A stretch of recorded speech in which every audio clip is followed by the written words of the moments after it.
All right, good afternoon, or good morning, everyone. It's not afternoon yet. It's just after 10:30.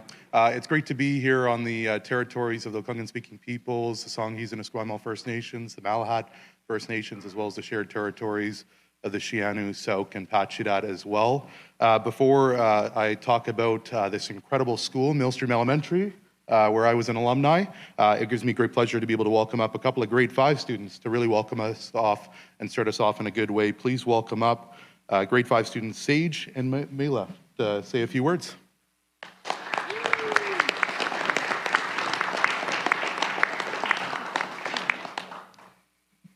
With gratitude and respect, we acknowledge that we live, learn, and work on the traditional territories of the Coast Salish, Sauk Nation, Sianu Nation, and Pacheedaht Nation. We also recognize that some of our schools are located on the traditional territories of the Malahat Nation and peoples of Songhees and Esquimalt Nations. Haichka. Avec gratitude et respect, nous vous souhaitons la bienvenue dans notre école, qui se trouve sur le territoire traditionnel de la nation Malahat. Nous reconnaissons aussi les 3 nations avec lesquelles le district scolaire 62 travaille, la nation Sauk, la nation Sianu et la nation Pacheedaht. Nous reconnaissons également que certaines de nos écoles se trouvent sur les territoires traditionnels des nations Songhees et Esquimalt. Merci d'être ici aujourd'hui. Hashka Kleko Kleko, merci.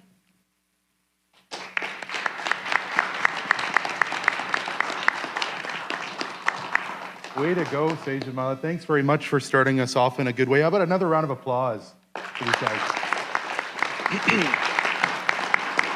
Thanks very much for starting us off in a great way. I wish I had those French skills, so maybe I'll be looking for a tutor after this. Thanks very much for being here, everyone. It's great to be here at Millstream Elementary School, where I started off my journey here in Langford. It's 21 years ago today that my family moved to Langford, and I started off as a student here at Millstream Elementary School. I guess fate chose this day in a way, Premier, for me. 21 years ago, I remember walking into this gymnasium for the first time. Parmar had some basketball skills back in the day. Let's just say that it didn't continue on through middle school and high school. It helps when you're 6'1" in elementary school. Doesn't help when everyone catches up in middle and high school. But this was a place that brings back a lot of memories for me. It looks like it's in great shape for a school that was built in the 1950s. We played a mean game of basketball here Friday. Floor hockey, I don't know if that's still a thing, with Tom Hatcher, who was the principal back then. But really exciting for me to be able to be here with the Premier, with my colleagues. We got Dana Lachiness, the MLA for Wanda Fuka Malahat. Just to my left is the second best board chair the Sauk School District has ever had, Amanda Dowie. I know she's got many of your colleagues here. We've got the mayor and council from the city of Langford, those from the business community as well, former trustees. The Grizzlies are in the house. Make sure you buy tickets for the opening game this Friday. A really exciting day to be here for what really is a generational investment for the city of Langford, for the students in particular here in North Langford. We have been working hard ever since we formed government in 2017 to deal with the challenges associated with growth here in Langford. When I first became a school trustee, we faced portables after portables after portables being added, and we didn't have a government at that time, when I first became a trustee in 2014, that was willing to make the investments, willing to purchase the land for future growth. The reason I moved out here to Langford initially was because Christy Clark closed my elementary school. In a way, I'm glad she did, because it led me to being here. But here in the Sauk School District, they talked about closing schools. Instead of closing schools, since 2017, we've been building schools. And that's what we're going to be talking about here today. Someone who has been fighting for schools, not just here in the Sauk School District, but right across the province ever since he became Premier, ever since he became an MLA, is my friend, Premier David Eby.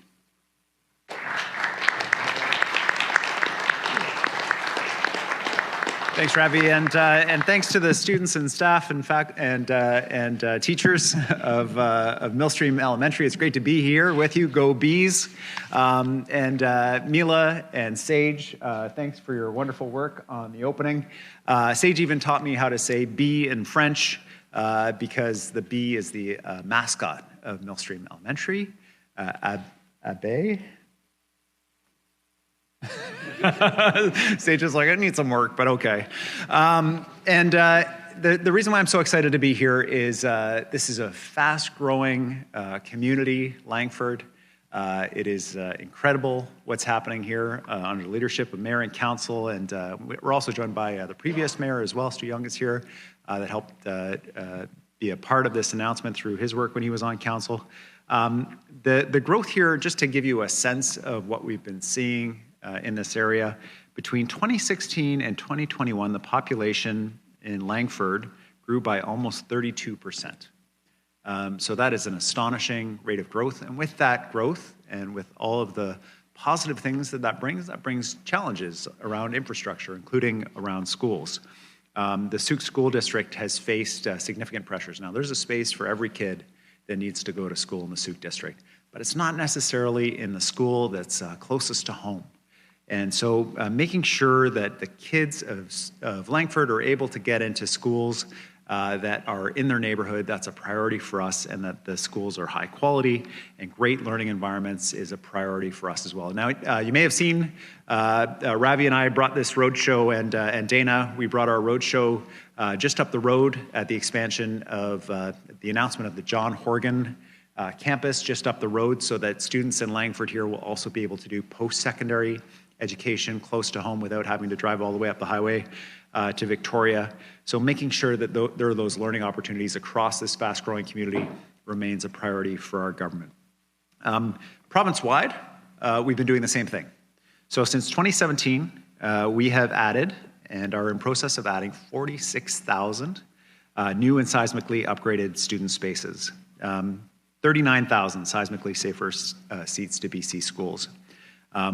One of the key priorities in our recent cabinet is making sure that we're building those schools even faster, delivering them faster. We have the Minister of Infrastructure and her team focused on speeding up the permitting and getting these schools and their doors open sooner for parents and kids.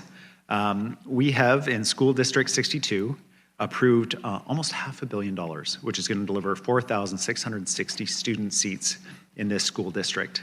And that includes school additions as well as brand new schools.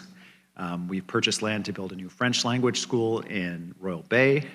And the theme here is making sure that our next generation has the learning environments to be successful, to learn the skills that they need to be successful in building our province going forward. So today, grade 5s, are you with me? Are you excited about today's announcement? Has anyone told you what the announcement is? You heard it. Okay, oh my gosh. You do know, there's a leak somewhere. Well, the excitement is high here among the grade 5s, because these grade 5s are going to be among the very first students at a brand new secondary school here in North Langford. And the brand new secondary school that we're going to be opening with 2,000 student spaces is going to be called, appropriately, let me just confirm, North Langford Secondary School. Are you excited, grade 5s, about a new school? North Langford Secondary, that's your cue. That's your cue. You will be the graduates of a brand new secondary school. There it is, beautiful. Grads 2033. Feels like it's just around the corner.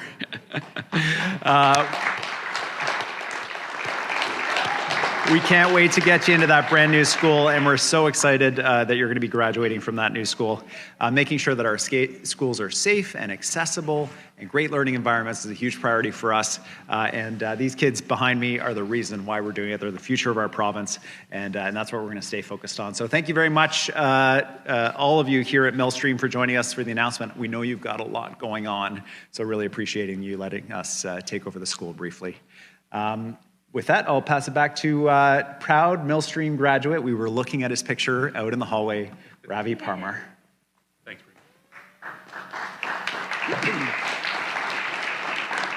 Brad, 2033. Exciting news as the Premier announced a brand new 2,000-seat state-of-the-art secondary school is on its way to the city of Langford. And as the Premier has rightfully acknowledged, since we formed government back in 2017, this has meant nearly $500 million, $500 million that have been invested to create nearly 5,000 school seats for the Sault School District. That is absolutely incredible. It's because of the hard work of the people here at this event, those who've been working on this project alongside me for the last number of years. And I want to thank the Premier for being the driving force behind this secondary school.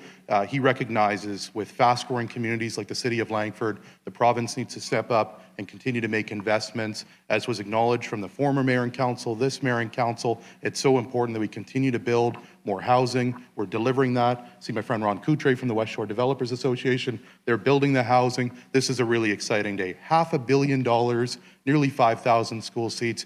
So excited about what we've been able to accomplish here in the Sault School District. And to talk more about this new secondary school, which will be located right across from Costco. We are in the midst of very active negotiations to get cheaper Costco hot dogs. Right now, we're 50 cents was the bargain I was hoping to get. We're still working on that. Stay tuned. But to talk more about what this build means for the Sault School District, what this new high school will mean for the Sault School District is my friend, the board chair, Amanda Dowie.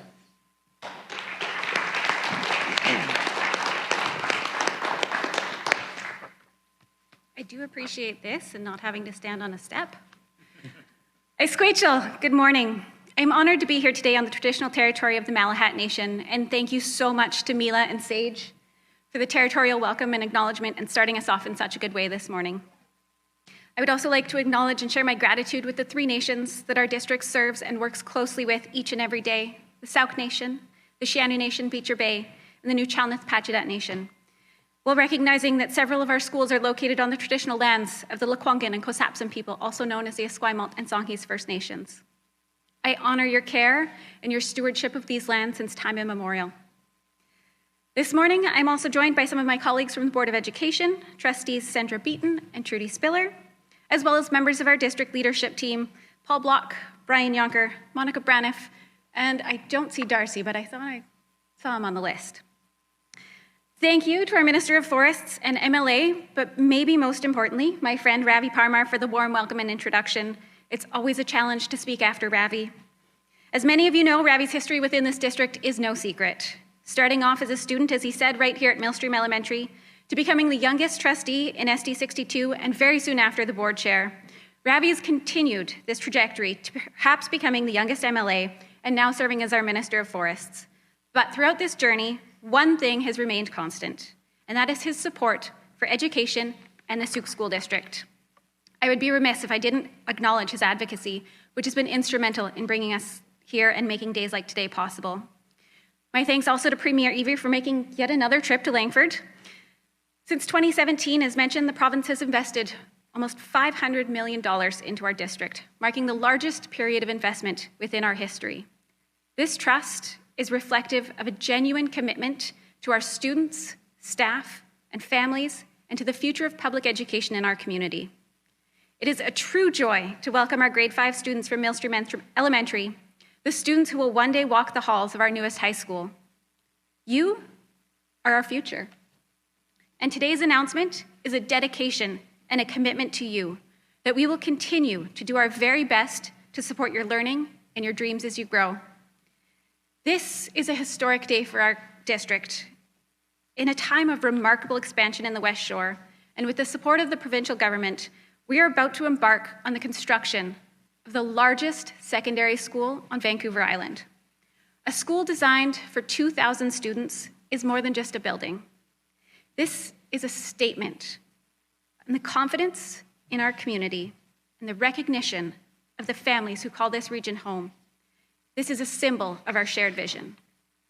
This school will serve to relieve enrollment pressures across the region and ensure that families from the West Shore have access to modern, welcoming, and well-resourced learning environments for generations to come.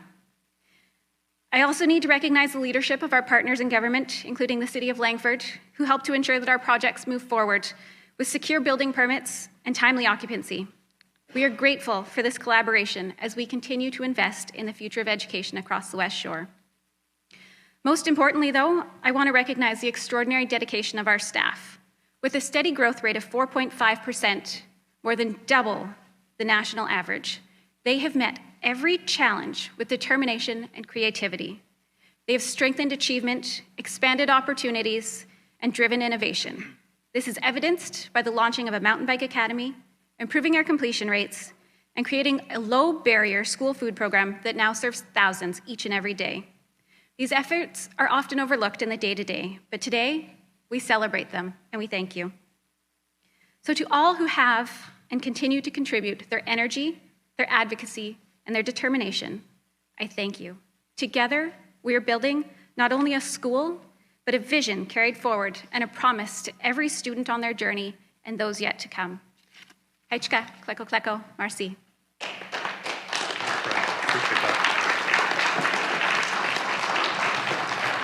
Thanks very much, Amanda, and thanks you to the Board of Education for your leadership. It is not easy to take on these major projects, but I am very proud to be an MLA, as is Dana, representing the Sauk School District, where we get a lot of projects done. We are building schools fast. I know the superintendent will be heading back to the office, making sure we get the tender out as quickly as possible, school design, and I think construction starting in the new year, in 2026. That doesn't happen across the province. That's special here in the Sauk School District. We've started that trend of being able to deliver and build schools very efficiently. And as Amanda has talked about, significant investments. We just opened a brand new elementary school earlier this year. The Premier talked about the John Horgan campus. And if you add up not just those school investments, the investments that we've made in childcare, the investments we're making in transportation infrastructure, the rapid bus, the dedicated bus lane, as well as all those other social and physical infrastructures, we're nearing nearly $1 billion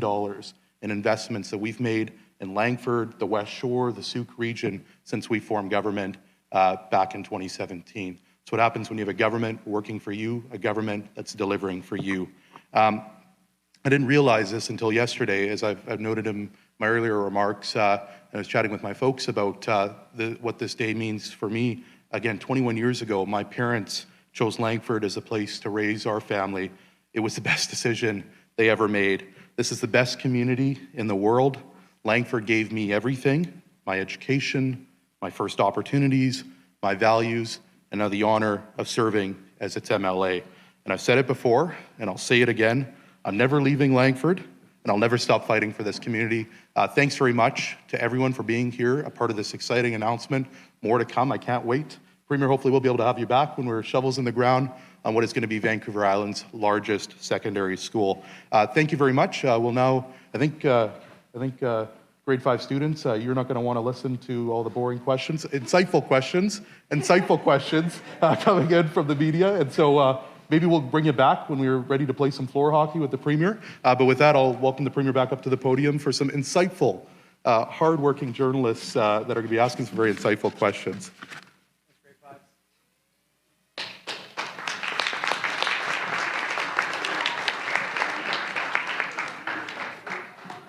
Thank you very much. Thank you very much.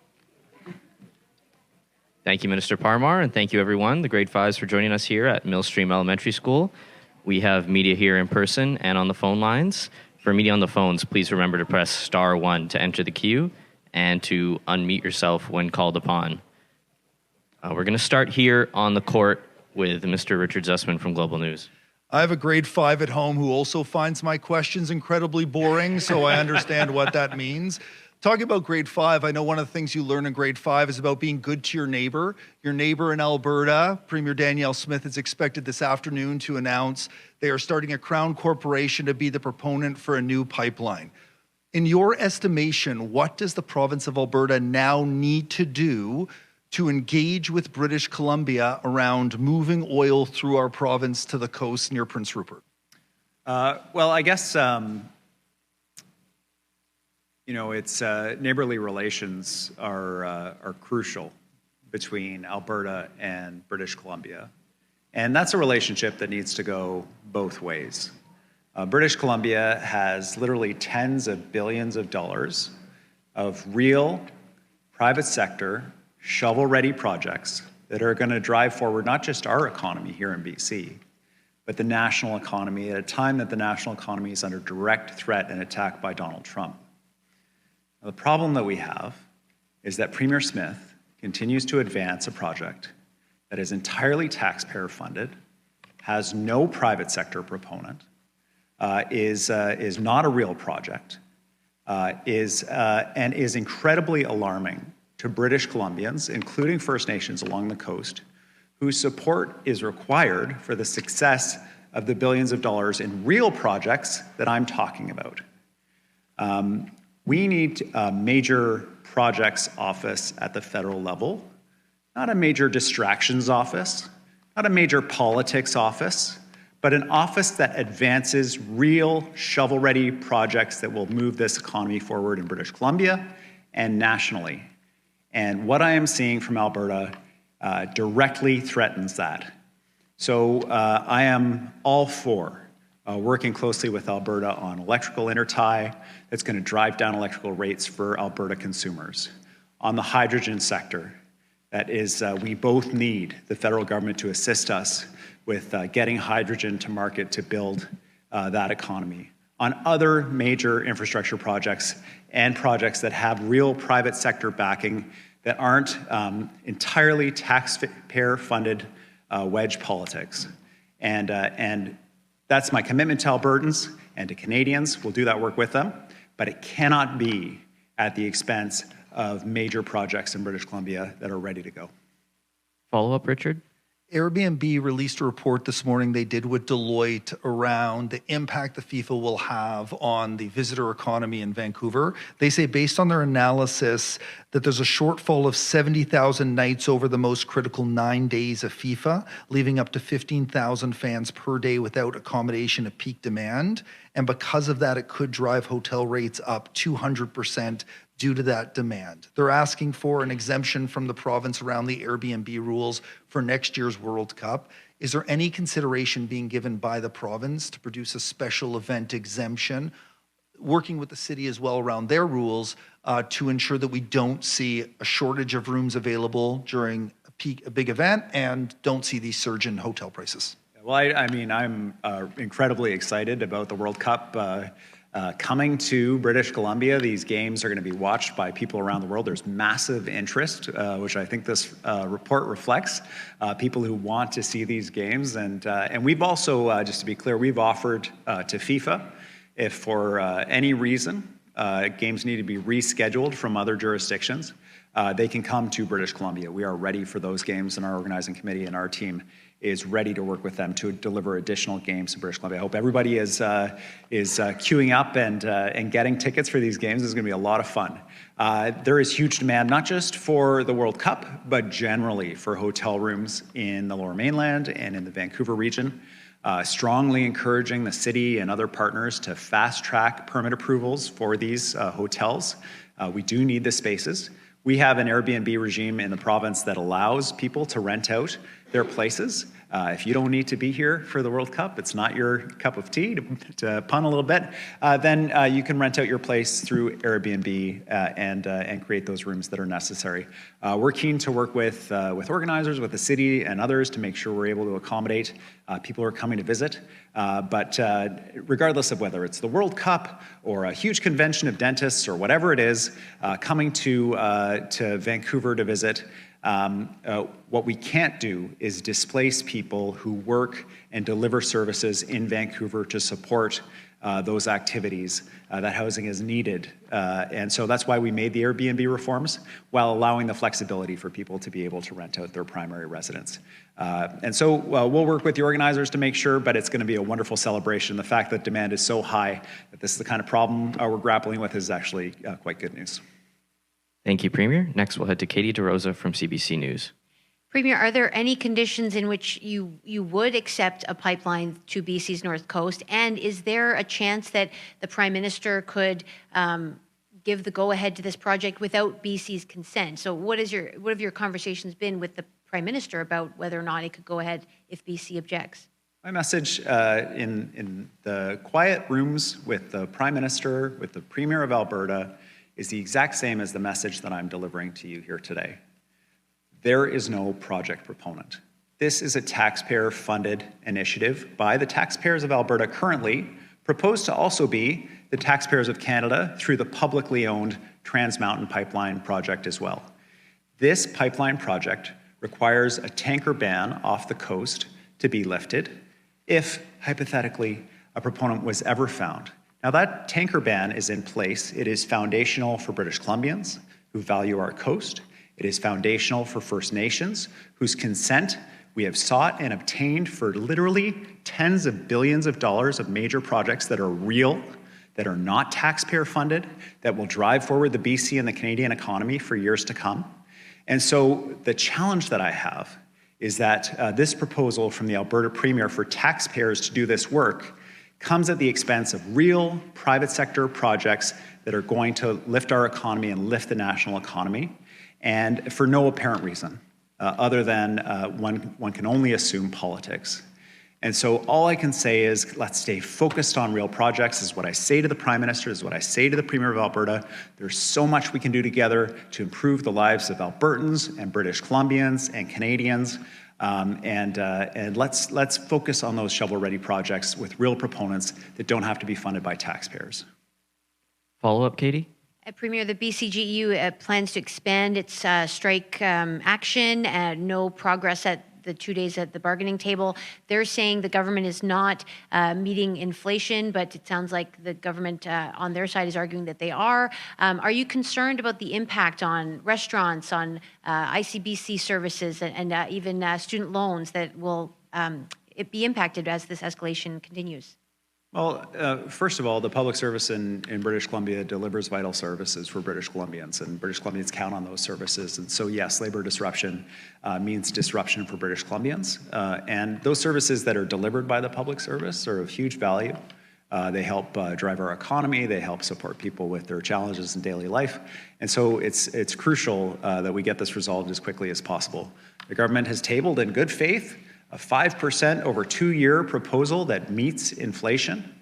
There's special consideration for people that work in particularly low-wage sectors within the public service to bring them up even further than that. It is a fair offer, it's a reasonable offer, and we're trying hard to balance two things. One is that we hugely value the work done by the public service, and the other is that the money is not there to go further than that. Like, this is just the reality.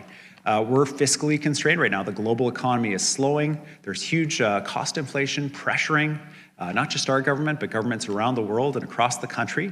And so finding a way for us to be creative and address the conditions of work, treat people fairly, meet them where they're at, ensure that they're meeting the inflationary pressures that they're feeling, absolutely. But at the end of the day, we've got to make sure that taxpayers are protected as well as the hardworking public service. And I believe we can do that. But we need to make sure that we're sitting at the table and hammering it out, which is why we increased our offer to be able to get that conversation started, and why I'm hopeful we'll be able to get back to the table. Next, we'll head to Rob Buffum from CTV News. Hi, Premier. My first question is on behalf of a colleague who did a series last week about a 15-year-old boy in Surrey who had autism who was fatally shot by the police, and raised various issues about training for police in relation to neurodiverse people. The family has requested of the public safety minister that there be a coroner's inquest, and a month and a half ago she promised that she would take that request seriously. There's been no word at this point. Can you weigh in and tell us if there will be a coroner's inquest and where that's at? I just want to reassure the family and everyone who loved this young man that first of all, my understanding is the police are already implementing changes and training to respond to that terrible tragedy that took place. The loss of life is always tragic. And the second piece is that the Independent Investigation Office is continuing their investigation of what happened, and a coroner's inquest can't start until that is completed. In the meantime, Nina, the public safety minister, and her team are working on the family's request. They take it very seriously, as do I. and they'll have more to share with the family soon, I'm sure. Follow up, Rob? Yeah, just turning back to the pipeline, you've expressed your point of view, and I'm just wondering, what would you do if there is something that seems to be gaining traction, whether it's from taxpayers in Alberta or otherwise? We've heard previous premiers like Premier Horgan talk about throwing every tool in the toolkit to prevent such a thing from happening. What's your position? What would you do to, prevent a oil tanker ban being lifted, or what can BC do to stop this? And also, if you wanted to weigh in on the assault of the neighbor by the ostrich farm, I'd welcome a response to that too. Okay. So on the pipeline project, my priority as the Premier of British Columbia is to ensure that we're delivering projects that are going to lift up the BC economy, give families good, high-quality, high-paid jobs so they can respond to some of the cost pressures they're seeing, that's going to create revenue for public services that people need and deserve. The proposals being advanced from Alberta are just that. They are sketched out on a piece of paper. There is no proponent. It is entirely taxpayer funded. And the fact that there is not a private proponent, despite obviously huge willingness on the part of Alberta to subsidize this using tax dollars, should tell you everything you need to know about the reality of this project, which is that it is not a real project. The real projects that we have that are going to support families, support the province, support the country in this time of economic peril are put directly at threat by this proposal because this proposal causes the First Nations along the coast and many British Columbians, myself included, who value our coast, to believe that the coast is under threat, which it is not. And so I think I've said it 5 different ways. I'll say it again. Let's stay focused on the shovel-ready real projects and proceed in that direction. On the ostrich farm alleged assault, obviously this is incredibly alarming. I just hope that everybody can help work to take the temperature down here, and I hope this victim is okay, as okay as possible in the circumstances. Nobody wants to see violent attacks like this, and it doesn't serve any interest anywhere, regardless of where you are on the issue. And so I send my best wishes to her and encourage everybody to maybe take a step back and a breath and focus on what really matters here. Thank you. Next, we'll head to Wolfgang Deppner from the Canadian Press. Yeah, hi, good morning, Premier. Thank you for taking my question. You probably saw the announcement this morning from the Bank of Canada regarding the overnight lending rate. The Bank of Canada speaks of a weakening economic climate. You yourself, your government as a whole, has acknowledged strong economic headwinds. And today we have a BCGEU public sector union rally downtown Vancouver. We could see a similar event next week in front of the legislature when it resumes.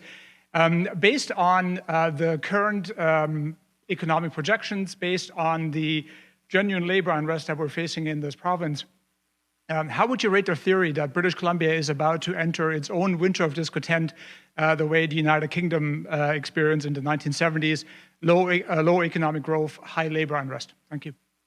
I would say that's absurd, and the reasons are pretty straightforward. British Columbia has literally tens of billions of dollars of economic projects that are ready to go, that we are accelerating. We are going to lead the country in direct investment in our resources and our people and our families and our communities. And it is a time of remarkable opportunity in the crisis we face from the threats from the president. Our softwood lumber industry is under direct attack. They just learned that the president feels that softwood lumber from Canada that provides affordable, high-quality building materials to Americans is a national security threat, necessitating a 10% tariff. I want you to just keep in mind the perspective that Russia now has preferential access for their softwood to the US market compared with Canada and British Columbia. In other words, it's easier and cheaper for the Russians to access the US market than it is for Canadians. It's completely absurd. It is this kind of absurdity that we are seeing from the White House that is driving a global slowdown in the economy, that is threatening investment in every corner of the globe right now, that all governments are grappling with. And so for our part in British Columbia, we don't elect the president. We don't control what he says when he says he wants to turn us into the 51st state. All we can do is stand up on our own 2 feet, drive forward our projects, make sure we're delivering. And every Canadian, I don't care if they're a member of a particular union, or they're not unionized, or they're in business, or they work for a nonprofit organization, or they're a teenager in high school, or you name it. Everybody gets it. Everyone understands the threat that we face, the challenges that we face. We're all approaching the challenges in the same way. And the commitment that we have as British Columbians is to work together to address this external threat and to leverage those benefits and those opportunities we have to drive forward this new Canadian economy we're building. We have allies around the world that want to partner with us on this work. I saw them in New York. I talked to them directly. I saw them in Asia. I met with them directly, and they are keen to partner with us. They are as keen to diversify their markets as we are, and we're going to drive forward that success for everybody. You have a follow-up, Wolf? Yes, and thank you, Premier, for anticipating my follow-up question regarding the softwood lumber tariffs. I want to go back to the pipeline. Obviously, this pipeline has been in the news. This metaphysical pipeline has been in the news for some time now. But how much heads up did your office get about the announcement from Danielle Smith? One might argue that that it sort of blindsided a lot of people. Obviously, as I said, we've had this discussion some time, but can you sort of talk about the atmospherics between you and Premier Smith about the announcement that we're having today? Thank you. Yeah, absolutely. There's no sort of personal animosity or bad feelings between me and Premier Smith. She called me and gave me a heads up about her announcement. I asked her 2 very straightforward questions. Is there a private company advancing this proposal? The answer is no. Is there any private money advancing this proposal? The answer is no. To my mind, that means this is not a project that is in competition with the real multi-billion-dollar private sector projects being advanced by British Columbia. To Premier Smith, this is just a road bump. We have a very different perspective on that, and I understand why she would want to be talking about that. But I really feel that for the benefit of Albertans, for the benefit of British Columbians, we have a ton of projects that we can work on together, including projects that allow additional market access for oil producers in Alberta that don't involve the tanker ban or the North Coast, involve the existing publicly owned pipeline that all Canadians own right now. And so, you know, those are the areas where I believe we should be focusing our attention. She's going to focus her attention where she chooses, and hopefully we can find a path forward to work together. Thank you. Next, we'll head to Jeremy Hainsworth from BC Today. Hi, Premier. Thanks for taking my question. Going back to softwood, what is the province going to do to respond to this further tariffing or levy, and what's being done in conjunction with the federal government to work with this?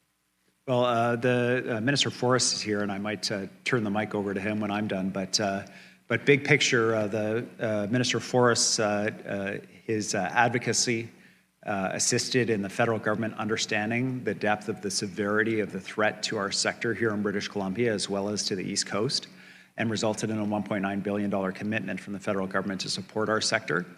Work is underway to ensure that we're partnering to support the sector to get them through. In the province, we've put a hold on dues that are owed to us from forest companies related to fees that we charge for access to logging in the province, so that they have a little bit of breathing room.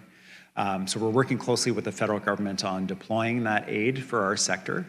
But I think more importantly, perhaps, and for the long term, is I've been working closely as the forest minister with Don LeBlanc, with the Prime Minister and others, to understand that there is an opportunity, I believe, to resolve this dispute with the U.S. about softwood lumber.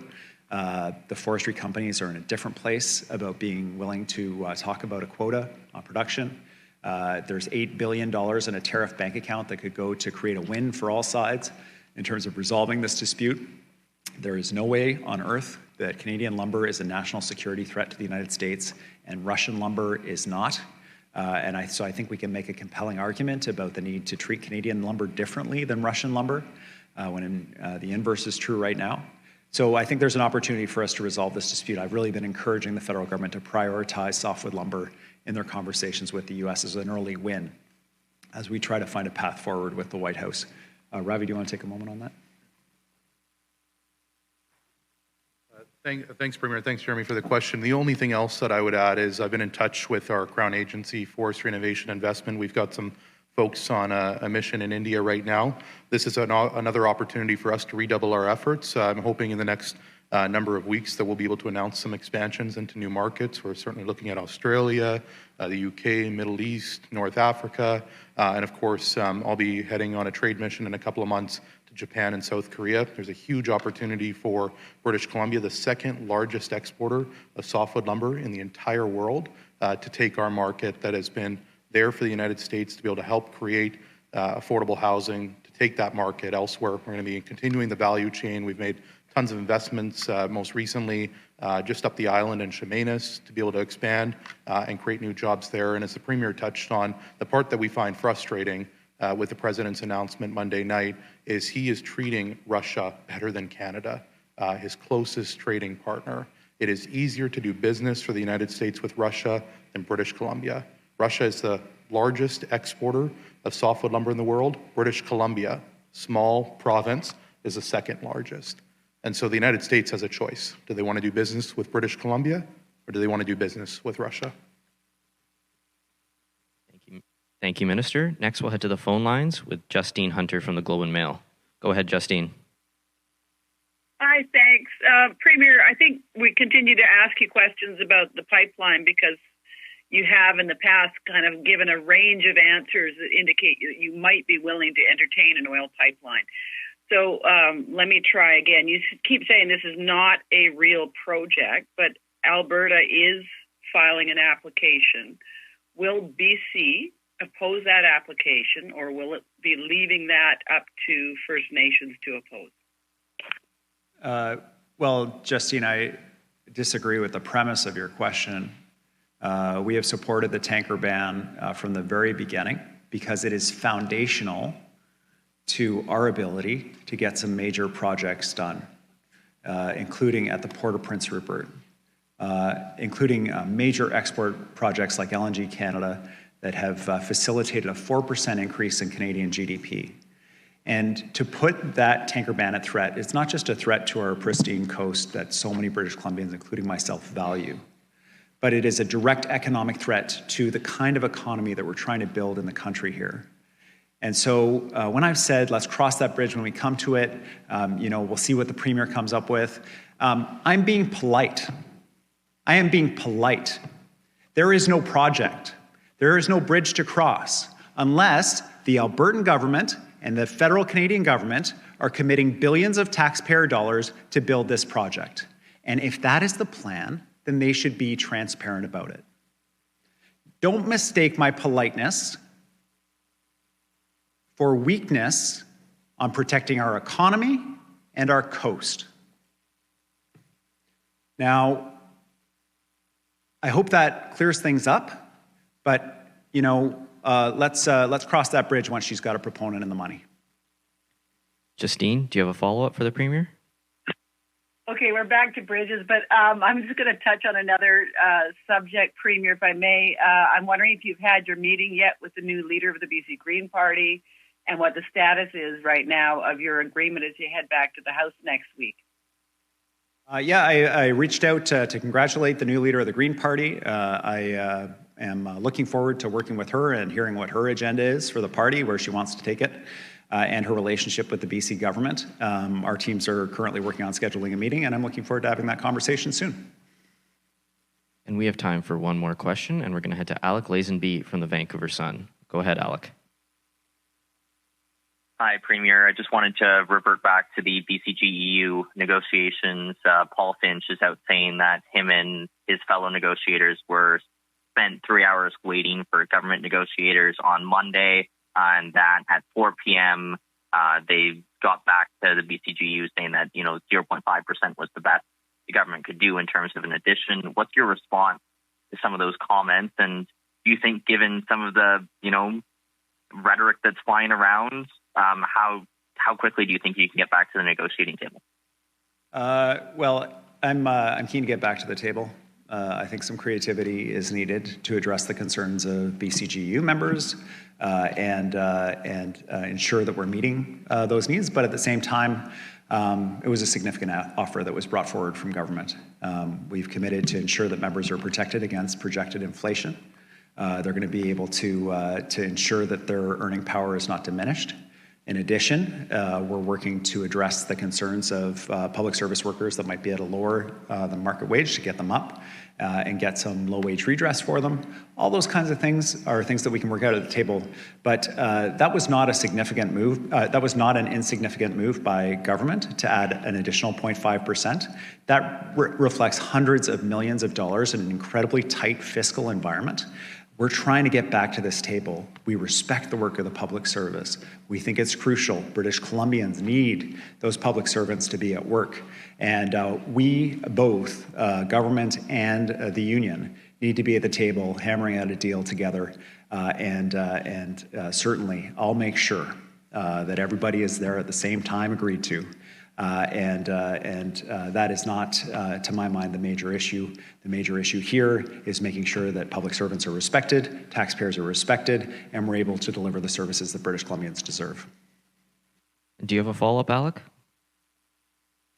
Yes, I do. I was just wondering if George Heyman is still involved in these negotiations. I talked to Paul Finch this morning, and he said that they had some initial conversations with him at the beginning of the process, but haven't had contact with him recently. Is he still involved in negotiating? And also, has there been any other emissaries that the government has sent out to negotiate with the BCGU, or even just feel them out on where they're at? Yeah, George is still involved, and he brings a couple of important perspectives. One is he sat around the cabinet table and understands government. He's a former president of the BCGU. And so he understands the realities and the pressures facing the GU and what they have to deliver for their members. So he's an ideal person to be able to help us navigate this moment. There are no other emissaries that I'm aware of. It's George is assisting us, John Davison, within PSEC, and we're ready to sit down and do the hard work with the GU. Thank you very much, everyone, and thank you for joining us at Millstream Elementary. That concludes Thanks very much, today's everybody. event.